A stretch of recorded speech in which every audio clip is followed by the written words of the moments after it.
Hey, how's it going guys, and welcome back to another video. Last time we took a look at 3 different types of Pokemon players, those being the casual, the completionist, and the competitive contender. That last one being a really cheesy name that I came up with myself.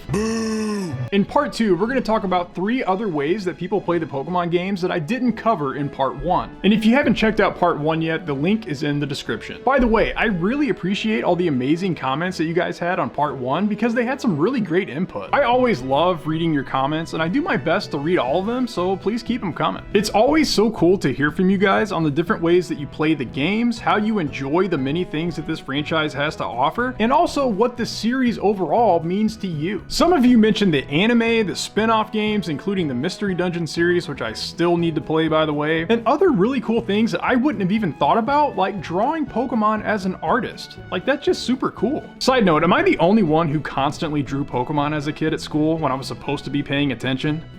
No? Just me? Okay. A lot of the things that you guys brought up wouldn't have even crossed my mind had you not mentioned them, so I really appreciate you doing so. Again, this is what I hope to make this channel all about, which is sharing our collective love for Pokemon across the many ways that it's captured our hearts. So thank you for helping to educate me, because like I said in the last video, even as a lifelong fan, there are so many things about this series that I am still completely unfamiliar with. Examples of those would be things like contests, the Pokeathlon, Pokestar Studios, battle facilities, and that sort of thing. And these were actually mentioned in a comment from 127 Ground Awesome, who said, maybe you're already planning on talking about these things in part 2 as some other classification of player, but the lack of mention of Pokeathlon, contests, ribbons, Pokestar Studios, and battle facilities for a completionist makes me sad. I've never even touched Pokestar Studios, and I suck at battle facilities, but I would still consider them a big part of saying you completed a game. First of all, sorry to make you sad. Don't be sad. It's okay to feel sad sometimes. And to be honest, I wasn't planning on including these kinds of things, so I'm glad you brought it up. I wasn't even thinking about side content like this, and admittedly, I haven't even dug into most of these things. With the exception of the Battle Tree in Sun and Moon, a little bit. And a little bit of the Battle Tower in Sword and Shield, which has a bangin' theme, by the way.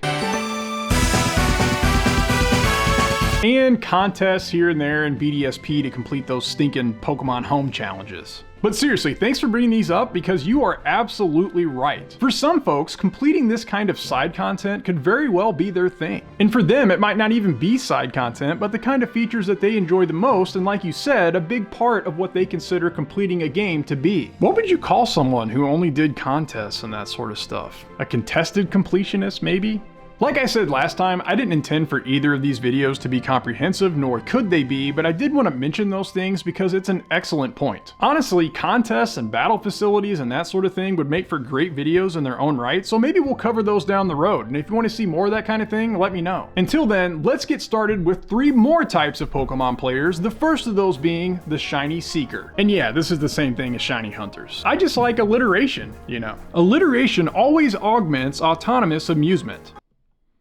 Or something. But this is another one that, a lot like the completionist from part 1, applies to me a lot. Maybe it does for you too, so if it does, let me know in a comment. Unless you don't want to out yourself as a fellow addict. Because I'm telling you, if there's not a rehab somewhere for shiny hunting in Pokemon, there needs to be. Y'all got any more of them shinies? Some of y'all are probably soft resetting right now for that legendary or starter that you've been working on since 2009. No judgment, but here's your reminder to drink some water and or go to the bathroom. It's been 5 hours, dude. Anyway, depending on how you look at it, shiny Pokemon are either the best or worst thing to happen to compulsive dopamine chasers like me. And you. Yeah, I see you over there. If you didn't know, what eventually came to be known as shiny Pokemon were first introduced in Gen 2 in Gold, Silver, and then Crystal. Along with all the other new features that have since become series staples, like breeding, and eggs, and held items, and a male and female player character, and a whole lot more. The term shiny was originally just a fan term, and it wasn't recognized by Game Freak or Nintendo themselves. And it came presumably from the sparkling animation and sound effect that you got when encountering one in Gen 2. Eventually though, the terminology of shiny Pokemon was actually adopted by Game Freak, and apparently began to be used as far back as Gen 3 in the official guidebook for Ruby and Sapphire, according to Bulbapedia anyway, and I didn't realize that. I think of it personally as much more recent, like Legend ZA recent. Because in that game, NPCs are actually just straight up talking about shiny Pokemon, which I find both really weird and cool at the same time. Anyway, I guess that's just the most notable instance for me. But shiny Pokemon are essentially nothing more than just Pokemon with alternate coloring offerings, and I guess the animation and or sound effect that come with them depending on the game. That may sound trivial and pointless, but really you could say the same thing about Pokemon overall, or video games in general, or life. I mean, ultimately, could there be any meaning to our existence? Sorry. But for some of us, shiny Pokemon are life, and we spend a lot of time hunting them down to build on our ever-expanding collection of differently colored digital monsters.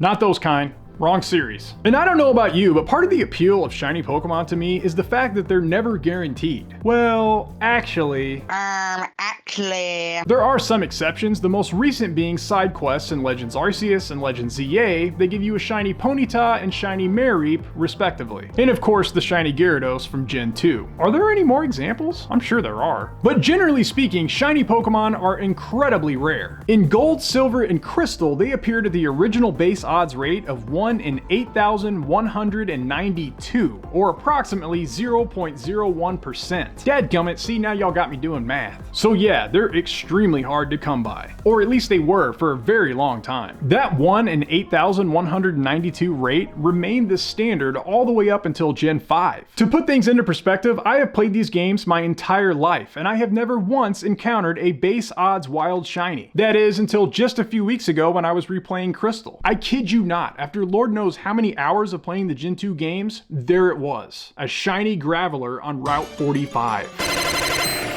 I couldn't believe my eyes. My stomach dropped. I was sweating. Well, I usually am, but anyway. Immediately, I throw an Ultra Ball.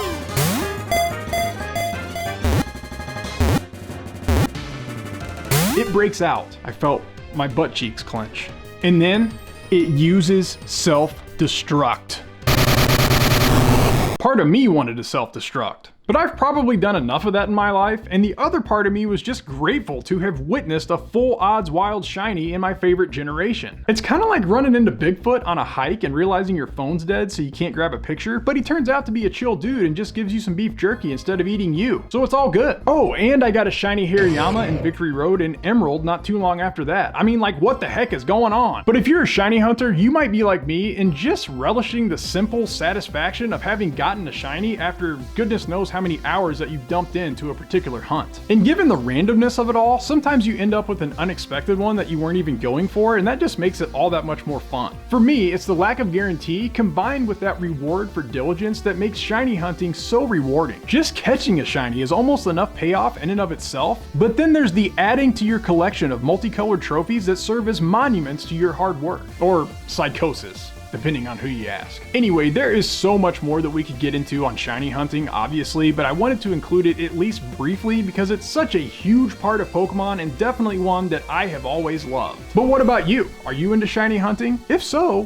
why? Let me know in a comment along with your most triumphant or tragic shiny hunting stories. Next up, we've got the Challenger. This would be for you masochistic folks that are into challenge runs of various kinds. Well, I'll take that back since shiny hunting is really about as masochistic as it gets. But a lot of you have already mentioned challenge runs quite a bit in previous videos, so I'd be willing to bet that this one applies to quite a few of you. If you're not familiar, challenge runs in Pokemon are basically using self-imposed rules to make the games either more fun, more difficult, more novel, or all three. In the case of arguably the most popular type of challenge run, the Nuzlocke, there are really just a few basic rules. 1, if a Pokemon faints, it's dead. You gotta box it. And 2, you can only catch the very first Pokemon that you encounter in each new route or unique area. And 3, which I guess is optional but typical for Nuzlockes, is giving each of your Pokemon on your team a unique nickname. You know, to make it hit harder when Beauregard the Bidoof gets squashed by Rourke's Cranidos.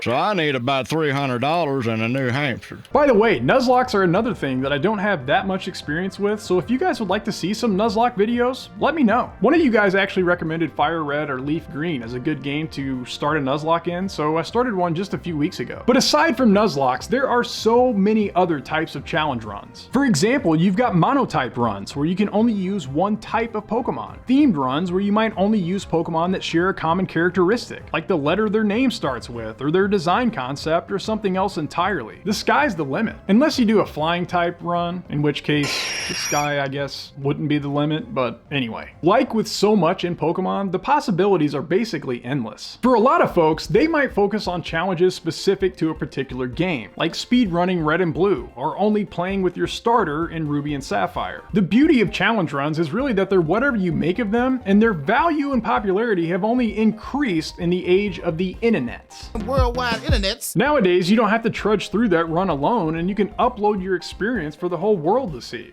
And that's pretty cool. The Pokemon fanbase is now more connected than ever across a wide variety of online platforms and formats. So there are more ways to share your experiences and nerd out over your particular focus area, even if it's playing through an entire game with just a Rattata, which probably isn't possible. Okay, never mind. Nice work there, Joey. Another example is what's called a gift lock, which I think one of you actually mentioned recently doing in Gen 2. For these, you can't catch any wild Pokemon, but instead have to use only those that you can either buy with in-game money, like that freaking Magikarp on Route 4. Please take my hard-earned money. You got it, sucker! I mean customer! Receive as a trader gift with an NPC, or hatch from an egg. This one, depending on the game, is a great way to breathe new life into a title and end up with a team that's totally unique and different from what you might ordinarily use. And that novelty, along with added difficulty, is exactly what challenge runs are all about. Again, I'd like to get into doing these. I always think about it, but never get around to it. So if you have any suggestions, let me know. And if you're a challenge runner, what's your favorite kind? Feel free to share your experiences. Lastly, at number 6, we've got the Lore Diver. I actually had this one in mind originally, and then I saw another comment that really spoke to it, so that helped to confirm that this really is a big thing for a lot of people. This one came from 9 Crystal Dragon 2, who said, "The way I play Pokemon is I have to explore every last inch of the game and talk to every NPC to find bits of lore of the Pokemon world not found in the main story. I just really like the idea of the world of Pokemon. Currently trying to complete a living dex on home as well." I couldn't have said it any better, so thanks for summing that one up so well. For the lore-oriented player, the idea of the Pokemon world is exactly what they're all about. Are they catching, battling, collecting, and all those things? Sure. But for some people, exploration and collecting information, little details about certain characters or locations, background on particular Pokemon, or the myths and legends associated with them, that might be the bigger draw than just the gameplay itself. While I can't say this one applies to me all that much, it's not only a legitimate playstyle, but a really interesting one at that. While your typical main series player is going to know more about the plots and stories of the games than say someone who plays spin-off games exclusively, the true lorehead takes things even further. This might involve watching or analyzing the anime to fill in the gaps that the games don't speak to, creating or discussing fan theories, reading the manga, or even picking up on things hinted at in the TCG or other canonical media. The Lore Diver is the player with knowledge of things that even lifelong fans might have missed. Like the finer points of the plots and locations of Colosseum and XD Gale of Darkness, both being games that I happen to have never played. Yeah, I know. Like, I literally know as much about those games as I do particle physics, and I need to correct that. And by that I mean play the games, not learn about particle physics. Not that I shouldn't learn about particle physics, because I'm sure it's interesting. Come to think of it, what is particle physics? You're on a tangent. Oh yeah. Anyway, moving on. But someone who's playing Pokemon for the lore might be asking questions that many of us never even considered. Like, why and how was Mew found in Guyana, South America, which is a real-world location? Like, for real. It's a place that exists. Like, right here. Because in red, blue, yellow, fire red, and leaf green, that is exactly what the Pokemon Mansion journal entries say. Diary, July 5th. Guyana, South America. A new Pokemon was discovered deep in the jungle. Diary, July 10th. We christened the newly discovered Pokemon Mew. Diary, July 12th. Since Mew is a psychic type, I gave it to Sabrina, hoping she'll notice me, because she's a total smoke show, man. Oh wait, that one's not actually in the game. Hey, who put that in this video? But here's something else. In the Let's Go games, the reference to South America is removed. What's up with that? What are you hiding, Game Freak? And what was a real-world location doing mentioned in a Pokemon game which should take place in its own unique, fictional universe? Now, the rational adult in me wants to say, come on dude, it's a game. You're overthinking it. Clearly, Game Freak never expected Red and Blue to take off the way that they did, much less create a universe built around them. Also, get a life. Also, you're lame, a nerd, geek, creep, and a baby. Sorry, I was talking to myself, not you. It's just that here lately I've been feeling like A total barnacle head! Yeah, that. I think I'm gonna stop listening to the rational adult in me. He's kind of a total anyway. But questions like this are what lore-driven Pokemon players thrive on, and believe me, the series has no shortage of questions. Other examples include, what exactly was Red doing up on Mount Silver anyway? What were the legendary beasts before they were resurrected? What's up with the Braille puzzles in Gen 3 for the Reggies? And speaking of legendaries, are there more than one of them canonically? And if so, which ones? Who the heck is the ghost girl from X and Y? And did Hau ever stop talking? You get the picture. For a lot of these, we simply may never know, and they're likely to remain mysteries that go completely unsolved. Tonight, unsolved mysteries! But if you're a lore diver, that just motivates you further. Not knowing is the fuel that feeds the fire that is your unquenchable need for knowledge of the Pokemon world. How it came about, what makes it tick, and how all of its intricate details are woven together. So do you consider yourself a lore fiend when it comes to Pokemon? I'm curious, if you are, how did that come about, and how does it affect the way that you play the games? Let me know. Alright guys, so there's the 3 more types of Pokemon players. And obviously I realize that this is just scratching the surface, and there are a ton of other ways to play these games. So if I left something out, or if you'd like to see another type of player in a future video, definitely let me know. I'd love to hear how you play Pokemon and the kind of stuff that you're into in the main series or other types of games. Or the stuff outside the games, whatever that may be. Your comments are not only welcomed, but encouraged, because they help drive discussion and might even be the topic of a future video. With that, before we wrap up, I did want to mention really quick that we are dangerously close to 1,000 subscribers. So if you're already subscribed to the channel, thank you so much. But if you're not and you enjoy this kind of content and want to support what I do, consider subscribing. It would really help. From what I understand, it's completely free and easier than battling youngster Joey while using a level 100 Machamp covered in rat poison. Okay, how would you battle youngster Joey with a level 100 Machamp and rat poison? Anyway, thanks again guys, and I'll see you in the next one.